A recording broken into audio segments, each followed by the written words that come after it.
I remember us talking. I remember I tried so hard with Boba Fett. I really tried to justify it. Every week I was trying to tell you, like, no, no, no. Like, it could be seen as good if you, because look, folks, I am the biggest Boba Fett fan on the planet. Like, Boba Fett was my thing as a kid. Like, I had a million. I had not one wrestling shirt to my name, folks. I had like 3 or 4 Boba Fett shirts. I love Boba Fett. And like I remember Mrs. Movie Monster said to me for my birthday like a year ago, she's like, hey, I was looking at this thing for you. I'm not sure if you'd like it. So I'm just going to tell you what it is. It's a Boba Fett. And I went, yes. Whatever it is, yes. It could be like a Boba Fett like glove that I'm going to punch you in the face with. And I'd be like, yes. So I wanted to like this show so desperately. And eventually I just tapped out. I was like, when him and Cad Bane for their fight got less time than 2 unnamed women fighting some big robot like for no reason, and then that dude doing that weird spin when they gave him the neutrinos. God, yeah, yeah. Somebody tried to argue this with me. Somebody tried to argue this with me on X because I made the point because here there's a point about this that breaks the entire narrative of the show, because we're led to believe in the modern day story of this show that he is so injured from the Sarlacc pit that he has to take these salt bath, the back to baths like every like 25 minutes, and he can't fight anybody. However, he got out of the Sarlacc pit, and then Mandalorian season 2 happens, in which he is messing up stormtroopers left and right. The thing that like I would give Jon Favreau my firstborn if he asked for it, for that one scene alone when he like shows up and he's just like killing all those stormtroopers. And yes, then he gets bumped by Sasha Banks. We don't talk about that, but that never happened. It's the thing that never happened. It's the most charismatic thing he's ever done.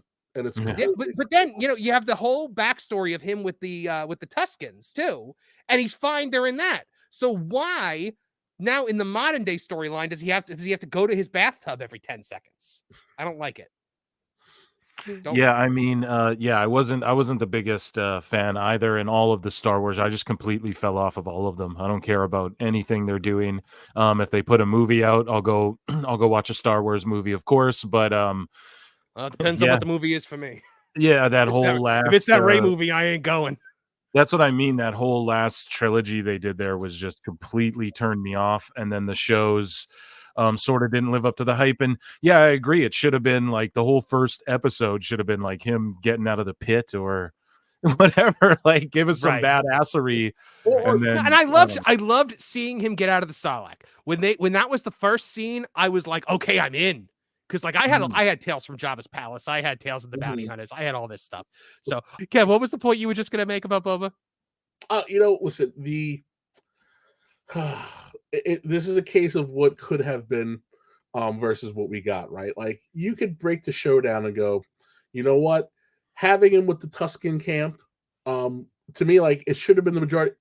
Boba Fett is very easy to do. You just remake the good, the bad, the ugly in space. To me, that's all long and short of it.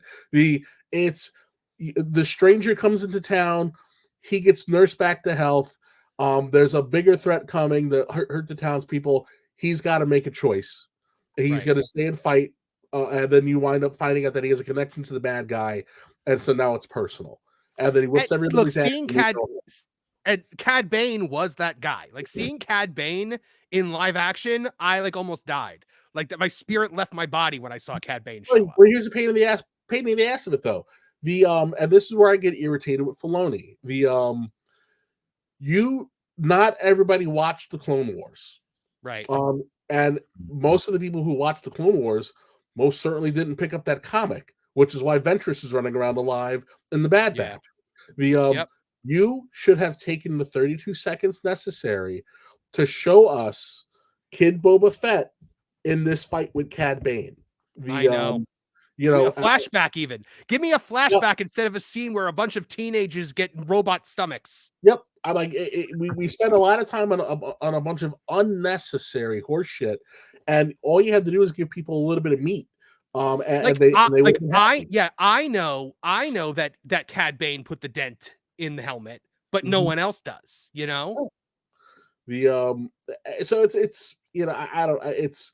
Between Midnight's Edge and Doomcock, you could the story of Boba Fett and what should have been is fascinating. But but it's also indicative of why Star Wars has nothing but apathy behind it, which is why no one on this planet is excited for the Acolyte. But you know what? I'm going to go you one further. The Mandalorian should have been Boba Fett.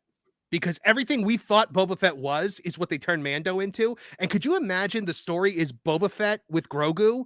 And like this thing is a Jedi, and a Jedi is what killed his father. And like that, it writes itself. Well, I'm pretty sure wasn't it supposed to be Boba Fett, and he Probably. got told no, and he got told no, which is how we got Mando. Yeah, I'm pretty sure the Wicked Witch probably got on a broomstick and was like, "Now." So for whatever reason that she does these things. And then the fact that you didn't get Boba Fett showing up in the next season of Mando to pay it back, I'm like, because you could have at least maybe redeemed him there. Yeah, if he was with them for taking back Mandalore. Yeah, like it's like if it makes sense, Lucasfilm will go out of its way to do the opposite. Yep. Almost to irritate you.